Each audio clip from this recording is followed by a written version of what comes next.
بسم الله الرحمن الرحيم الحمد لله رب العالمين والصلاة والسلام على سيدنا محمد وعلى آله وصحبه أجمعين اللهم علمنا ما ينفعنا وانفعنا بما علمتنا وزدنا علما إخواني أخواتي السلام عليكم ورحمة الله وبركاته تقبل الله منا ومنكم الصلاة والصيام والقيام. On continue Inch'Allah sur le chemin des véridiques. Les véridiques, et on a dit que le sens de véridique, ce sont les gens qui ont témoigné par leurs gestes, pas seulement par leurs paroles, de leur adhération à cette religion. Ils ont adhéré à l'islam, ils ont soutenu la cause de l'islam par les faits et par les actes, pas seulement par les paroles et par les rêves. Beaucoup d'entre nous aujourd'hui rêvent à de grandes ambitions pour l'islam, mais sur le plan actif, action, on manque beaucoup de projets, on manque beaucoup d'actions, on manque beaucoup d'engagement. Et ce qui va changer notre réalité, ce qui va changer notre niveau de spiritualité, ce ne sont pas les rêves, ce ne sont pas les idées, ce ne sont pas les mots, ce sont les actions. Il y a une règle de sagesse qui dit, si tes actions ne changent pas, ta vie ne changera pas. Il ne suffit pas de changer les idées ou bien apprendre plus de choses ou comprendre plus de... Non, c'est bien, ça c'est la première étape. La première chose à faire. Mais il faut traduire ça en action. Et du coup, ce qu'on est en train de voir comme récit, comme histoire des compagnons, des véridiques, ben c'est pour que ça soit un modèle, pour qu'on suive ce modèle-là. Pas justement pour passer du temps et écouter des histoires. Tout le monde aime les histoires et c'est passionnant de raconter et d'écouter des histoires, mais il y a derrière ça, il y a des actions qui doivent être faites. Il y a des remises en question, des auto-évaluations. Je m'auto-évalue par rapport à ces gens-là. C'est pour cela, pratiquement après chaque histoire, je pose la question, et nous par rapport à ça? Qu'est-ce qu'on a fait par rapport à ça? On a vu des compagnons qui ont sacrifié leur vie. Sayyida Khadija, radiyallahu anha, elle a donné toute sa vie pour l'islam. Elle a donné toute sa richesse pour l'islam. Il y a ceux qui ont subi des tortures et accepté des situations terribles. Pourquoi? Pour soutenir la cause de l'islam. Nous, on est où par rapport à ça? Aujourd'hui, Inch'Allah, on va voir un autre personnage très très important, parmi les premiers compagnons qui ont adhéré à l'islam, qui ont rejoint le prophète sallallahu alayhi wa sallam. Ce compagnon-là s'appelle Suhayb al-Rumi. Suhayb al-Rumi. Si on peut traduire Suhayb, le Romain, ou le Rome. Non, le Romain plutôt que de Rome. Suhayb al-Rumi n'était pas un vrai Romain, était un Arabe. À l'origine, c'était un vrai Arabe. Il descendait d'une tribu arabe. Son père était un chef, un responsable politique, un gouverneur, un gouverneur d'une ville qui s'appelait Al-Ubulla fil Irak, en Irak. Et jusqu'à aujourd'hui, c'est une ville, c'est une terre arabe. Mais à l'époque, faisait partie de l'Empire perse. L'Empire perse, c'était l'Irak et l'Iran aujourd'hui, à peu près, un peu plus large peut-être. Mais vu le conflit à l'époque international et géostratégique entre les Romains, l'Empire romain et l'Empire perse, il y a des attaques. Elle était sur les frontières, elle n'était pas loin des frontières entre les Perses et les Romains. Et du coup, lors d'une attaque, il a été pris par les Romains. Il était ramené dans l'Empire romain, il a été vendu comme esclave. C'était le système. C'était le système que l'islam est venu combattre, est venu casser. Donc, il a été pris comme esclave à l'âge de 5 ans à peu près, et il a passé une grande partie de sa jeunesse en terre romaine. Avec le temps, il a grandi, de l'âge de 5 ans jusqu'à peut-être l'âge de 25, 35, 30 ans. Il a eu cette volonté de revenir vers ses origines, vers sa terre d'origine. Et maintenant, il est grand, il est jeune, il est intelligent, il est capable de manœuvrer, de faire beaucoup de choses. Donc, il a planifié un plan d'évasion. Hein. Les esclaves, toujours, vous voyez dans les films, hein, des plans d'évasion de l'esclavage. Ce qui l'a encouragé à mettre en application ce plan d'évasion, c'est qu'il a entendu, apparemment par hasard, l'un des évêques, des prêtres chrétiens à l'époque dans l'Empire romain, en train de parler, de discuter avec des amis ou des collègues, que le temps de l'envoi, de la sortie du dernier prophète est bientôt. Hein, c'est bientôt l'envoi du dernier des prophètes. Et que ce prophète va soutenir la cause et les principes de Jésus-Christ. Donc, chaque religion, hein, même les juifs à Médine, attendaient l'envoi du prophète sallallahu alayhi wa sallam et disaient aux habitants de Yathrib, attendez, il y a le dernier prophète, il sera bientôt envoyé et on va vous combattre avec lui. Mais là, si, les chrétiens aussi attendaient le dernier prophète et eux-mêmes aussi, ils se disent, bon, il va nous soutenir nous. En fait, il va soutenir les deux, le prophète sallam, parce que nous, croyons musulmans, on croit à Moussa alayhi salam et on croit à Isa alayhi salam. Donc pour nous, il n'y a pas de contradiction entre les religions. Mais avec une précision, c'est que ce prophète sera envoyé dans les montagnes de Faran. Les montagnes de Faran, à l'époque, voulaient dire les montagnes de la Mecque. Même dans les textes bibliques, on trouve la citation de Jibal Faran. Et on dit aussi que ce sont les descendants d'Ismaël, le fils d'Ibrahim alayhi salam, qui sont installés là-bas. Donc, il y a des prémices, il y a des signes qui disent que le dernier prophète sera envoyé dans ces montagnes-là, dans cette région-là. Donc, Suhayb radiyallahu anhu, il y a toujours cette volonté, comme on a vu dans l'histoire de Salman, hein, cette curiosité et cette volonté de trouver et de chercher et de trouver la vérité spirituelle.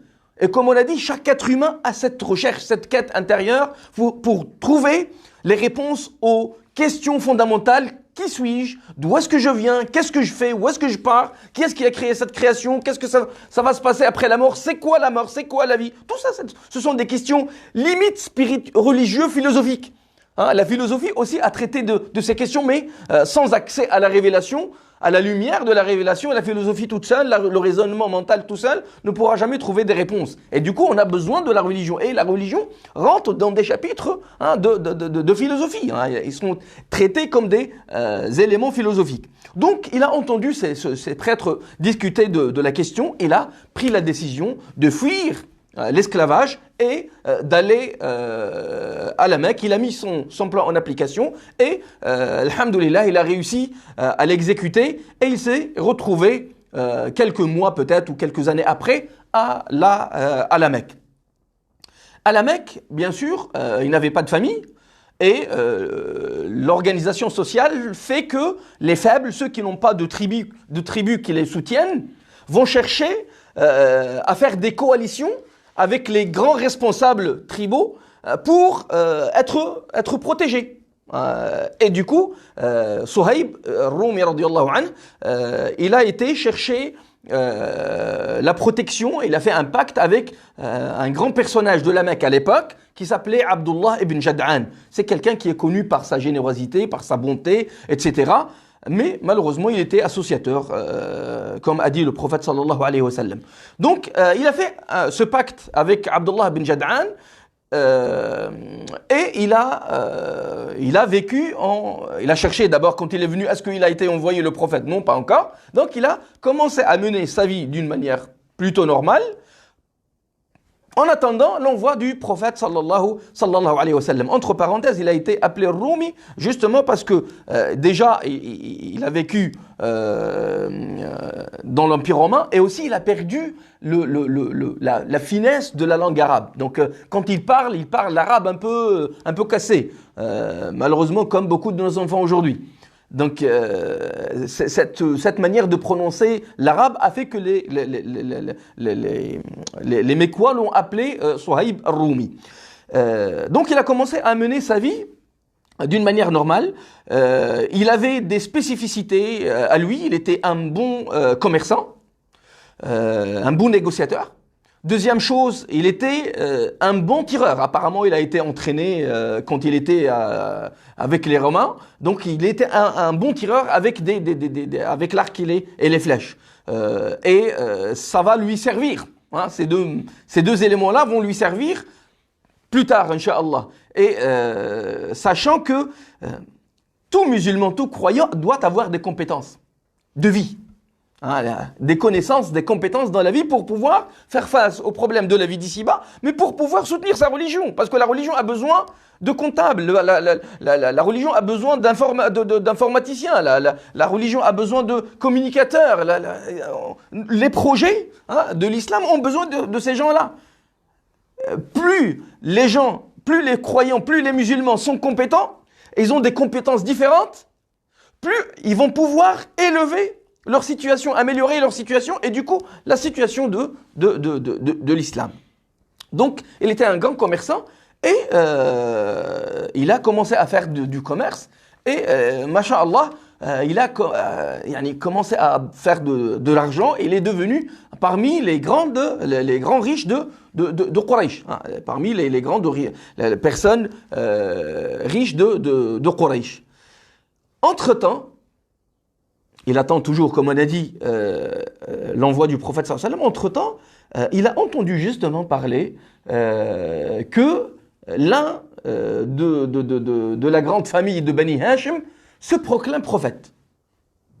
Hein? Il a entendu que l'un de Bani Hashim c'est la grande famille du prophète sallallahu alayhi wa sallam, que cet homme se proclame prophète et bien sûr, automatiquement il a commencé à collecter des informations. C'est qui, où est-ce qu'il habite, quelle petite famille, etc. Donc il a commencé à réunir des informations et il a entendu parler, bien sûr, l'information était secrète à l'époque, mais avec le temps, il a réussi à savoir que le prophète sallam donnait, enseignait l'islam dans la maison de Al-Arqam ibn Abi Al-Arqam. Al-Arqam, c'était un jeune de Quraysh qui fait pas partie de la tribu du prophète sallallahu alayhi wa sallam, de Bani Hashim, mais qu'il a accueilli le prophète sallallahu alayhi wa sallam et les compagnons. Donc il a entendu parler du prophète, il a réuni des informations pour localiser le prophète. Il faut aller à un moment où il n'y a pas beaucoup d'aller et retour, beaucoup de circulation, donc il a choisi un moment donné où il n'y avait pas grand monde à la Mecque, et il s'est précipité pour aller rencontrer le prophète sallallahu alayhi wa sallam. Il se rapproche de la maison de l'Arqam et il voit une personne, un jeune homme devant la maison en train de regarder à gauche, à droite. Lui aussi, qui était apparemment en train de chercher le prophète, il était un peu en panique, il avait peur d'être vu. Et c'était en fait Ammar radiyallahu anhu, Ammar ibn Yasir radiyallahu anhu, aussi en train d'aller chercher le prophète sallallahu alayhi wa sallam. Donc Suhaib s'est rapproché de Ammar, lui a dit qu'est-ce que tu fais là? Ammar lui a dit aussi, mais toi aussi qu'est-ce que tu fais là? Il lui a dit, moi je suis venu chercher des informations, je suis venu écouter cet homme qui se proclame prophète. Ammar lui a dit, moi aussi je ne suis venu que pour ça. Donc ils ont décidé d'entrer à la maison de l'Arqam, ils ont toqué à la porte, on leur a ouvert et ils sont rentrés. Le prophète sallam leur a parlé de l'islam, leur a récité du Coran et ils étaient convaincus l'un et l'autre et ils ont embrassé l'islam au même moment. Ils ont embrassé l'islam et ce qu'ils vont faire, c'est que rapidement, ils vont, comme on a vu dans l'histoire de Ammar, ils vont annoncer leur adhération à l'islam. Hein, le fait qu'ils ont embrassé l'islam, ils vont...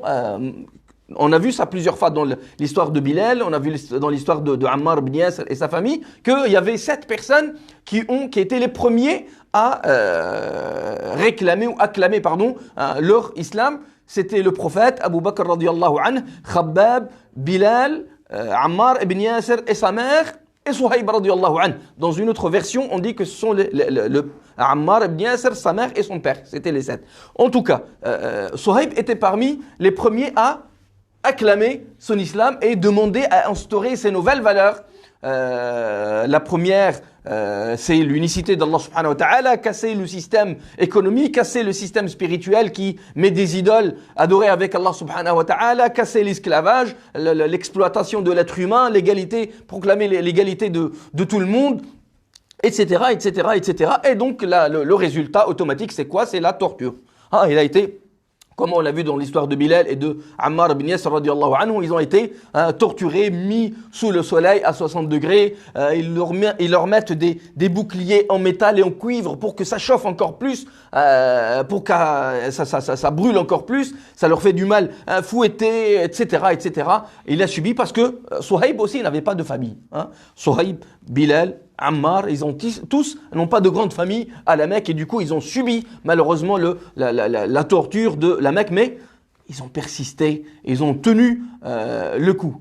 Il a passé 13 ans avec le prophète sallallahu alayhi wa sallam à la Mecque.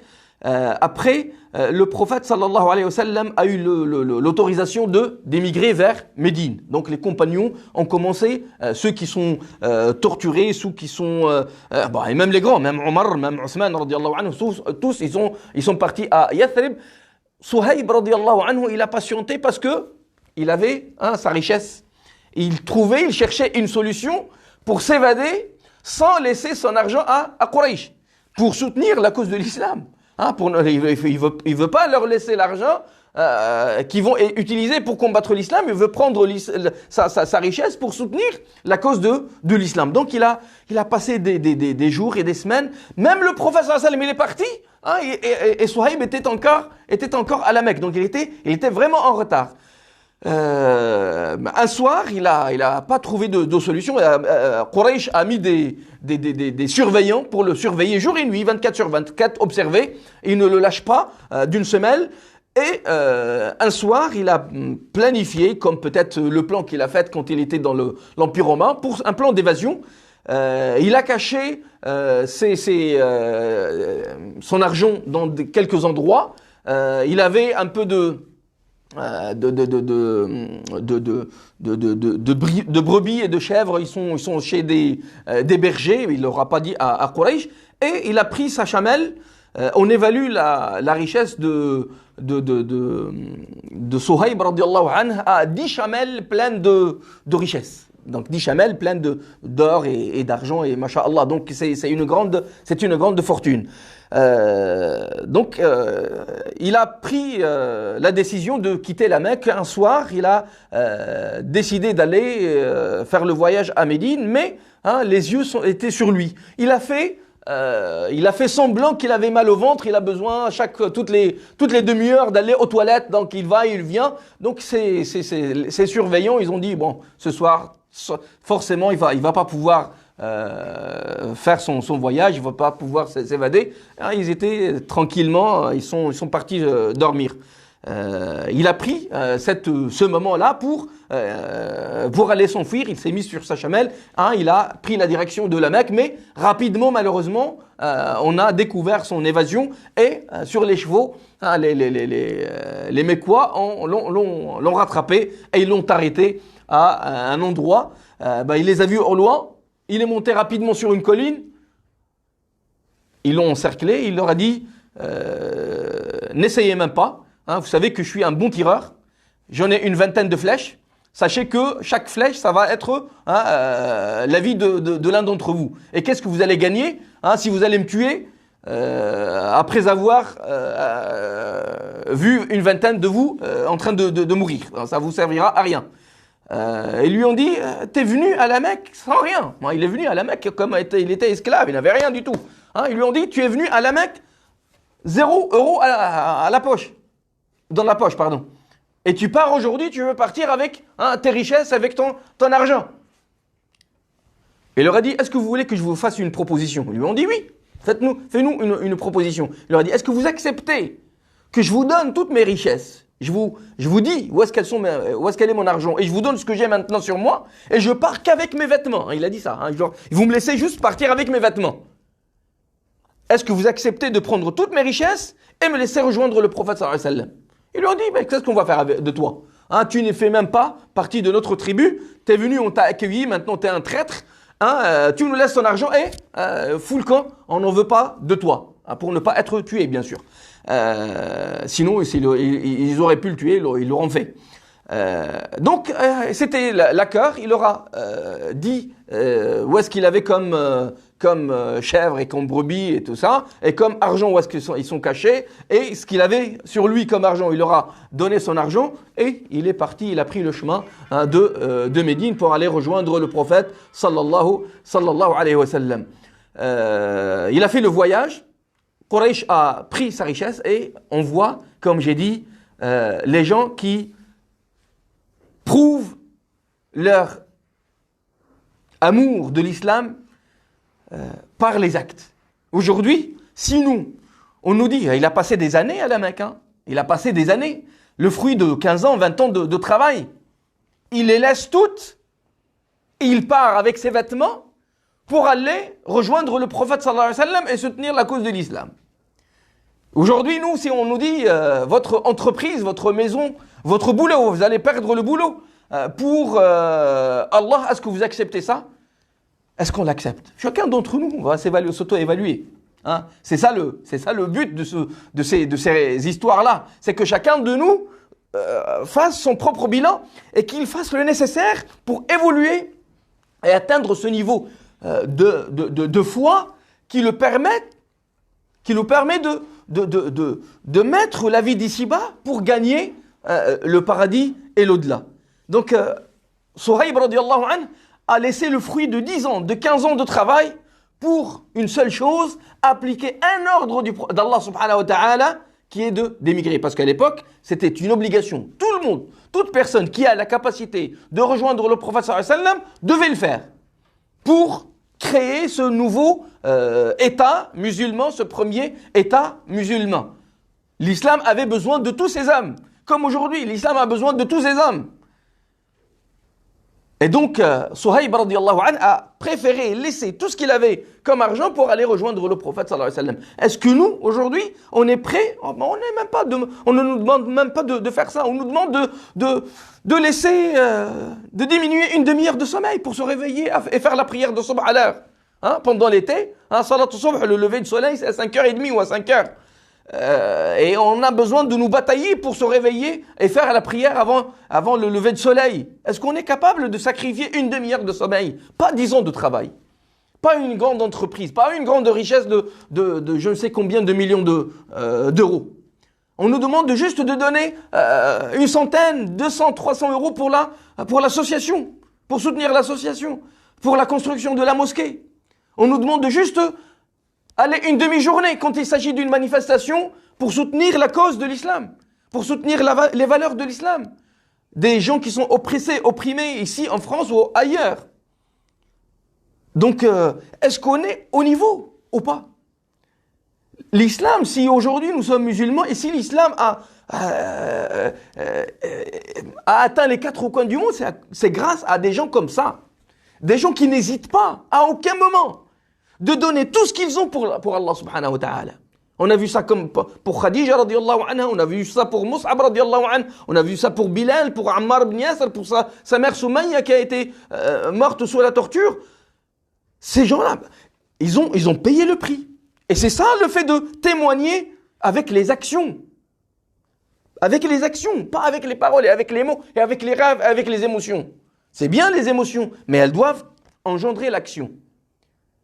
Il a pris le voyage, Suhayb radiyallahu anhu, pour aller rejoindre le prophète sallallahu alayhi wa sallam.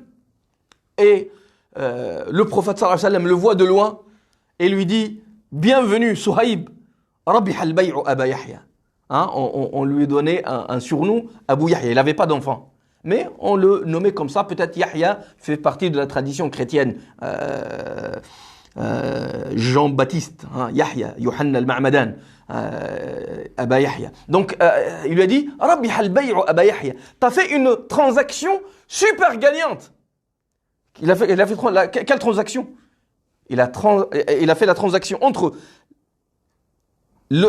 sa richesse de la vie d'ici-bas, son argent qui a amassé au cours d'années, de dizaines d'années peut-être, contre l'obéissance à Allah subhanahu wa ta'ala. C'est ça la transaction. Inna Allah ishtara min al-mu'minina anfusahum wa amwalahum bi anna lahum al-jannah. Allah subhanahu wa ta'ala a acheté aux croyants leur vie et leurs biens, leur argent, leur richesse pour avoir le paradis. Suhaib a vendu sa richesse, a abandonné sa richesse, son argent, la richesse, pour rejoindre le prophète sallam et se soumettre à Allah subhanahu wa ta'ala pour atteindre le paradis. Et donc le prophète sallam lui a dit une transaction gagnante. Suhaib, qu'est-ce qu'il a dit? Il n'y a personne qui a informé le prophète sallallahu alayhi wa sallam. C'est l'ange Gabriel qui lui a donné cette information. Et du coup, tout de suite, c'est comme un réconfort spirituel. C'est que le prophète sallallahu alayhi wa sallam a voulu donner un réconfort spirituel à Suhaib pour qu'il se maintienne sur sa foi. Pour lui dire la foi pour laquelle tu as abandonné ta richesse est la bonne foi, la vraie foi. Ne t'inquiète pas, tu as fait la bonne transaction. Et du coup, il lui dit, Rabbi Halbay, tu as fait une transaction gagnante. Ça veut dire, Suhaib, il dit, dès que le prophète m'a dit ça, il a dit, je jure par Allah subhanahu wa ta'ala qu'il n'y a de Dieu qu'Allah et que Mohammed est son prophète. Personne ne m'a devancé au prophète pour lui annoncer ce qui s'est passé avec Quraysh. Donc, qui est-ce qui a informé le prophète sallam? Ça ne peut être que la révélation que Allah subhanahu wa ta'ala à travers l'ange Gabriel alayhi salam. Donc, il lui a donné ce réconfort émotionnel, spirituel, religieux, psychologique pour lui dire que tu as bien fait et tu as réussi ce que tu as entrepris pour Allah subhanahu wa ta'ala. C'est notre exemple aujourd'hui.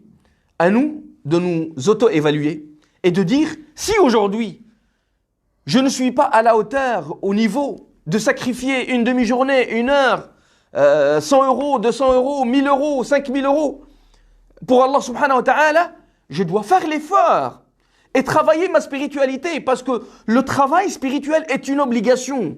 On a expliqué dans le cours de dimanche après-midi, on a dit que plus tu nourris ta spiritualité, plus elle va être forte et elle va pouvoir maîtriser, dominer ton côté terrestre, ton côté envie, ton côté passion, ton côté terre.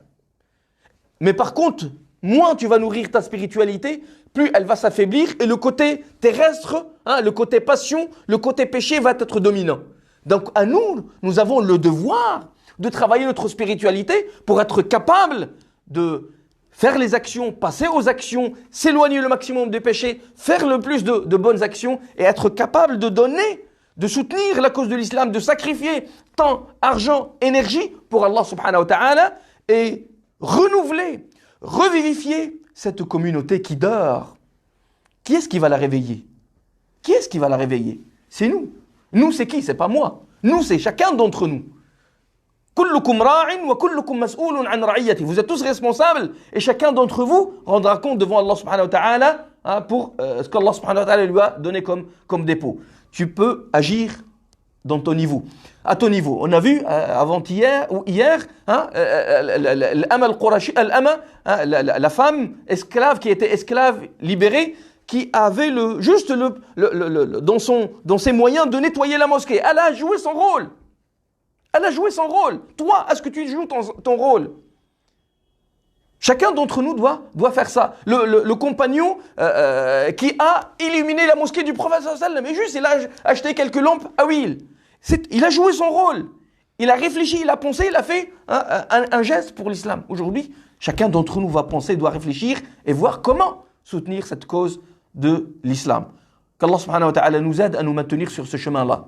Qu'Allah subhanahu wa ta'ala nous donne la conscience et la force spirituelle pour passer à l'action, pour ne pas rester au niveau juste des paroles et des ambitions et des rêves. Qu'Allah subhanahu wa ta'ala nous soutienne et nous donne cette force et cette détermination. Allahumma allimna ma yanfa'una wanfa'na bima 'allamtana wa zidna 'ilma. Allahumma taqabbal minna salatana wa siyamana bi rahmatika ya arhamar rahimin. Allahumma a'inna 'ala dhikrika wa shukrika wa husni 'ibadatik. Allahumma ati nufusana taqwaha wa zakkiha anta khayru man zakkaha anta waliyuha wa anta mawlaha. اللهم صل على سيدنا محمد في الأولين وصل عليه في الآخرين وصل عليه في الملأ الأعلى إلى يوم الدين سبحان ربك رب العزة عما يصفون وسلام على المرسلين والحمد لله رب العالمين والسلام عليكم ورحمة الله